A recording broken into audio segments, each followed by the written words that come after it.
you may be loading up on more salt than you actually realize. Dr. Mehmet Oz of the Dr. Oz Show shared some ways to cut down on sodium to help you live better now.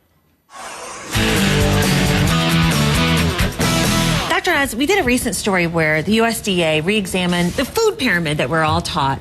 And what came out of that was that sodium is a big problem for us. Maybe 100,000 lives a year lost because of too much salt in our diets. And you think to yourself, how could that possibly be? Most people do not get the salt in their life because of how they salt their food. It's already in all the products we eat. So let me give you a couple numbers if you don't mind, Robin. Okay. A teaspoonful of salt is the amount that you're allowed to have in a day. It's 2,300 milligrams. Now, my advice as a heart surgeon is try to get it down to 1,500 milligrams, especially if you have any risk factors. The number one thing that salt does is cause high blood pressure.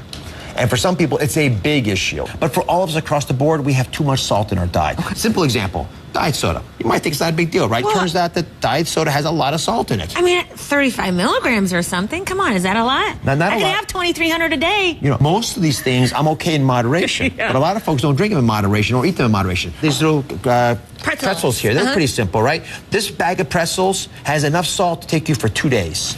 And I look at it and I go, let's see, we have 300 milligrams of sodium, but I know that if I look at a pre-prepared frozen meal, woo, baby, or soup, oh my gosh, Before soup. you write this off as being benign, it's got 300 milligrams of salt per serving. You know how many servings are in this bag? Yeah, you usually eat 3 at least. 15. 15, 3 you eat. This is the problem we're talking about. Now, there are things you can do. We have green beans and corn, right? This has literally 20 times more salt per serving than these two cans here. They otherwise look the same. I'd rather buy the low salt option, add a little bit of the salt. Because you're not going to add a tablespoon. You're not going to naturally. And salt is addictive. It hits parts of our brain like crack cocaine does. We want more of that food. Unfortunately, it's not good for your body.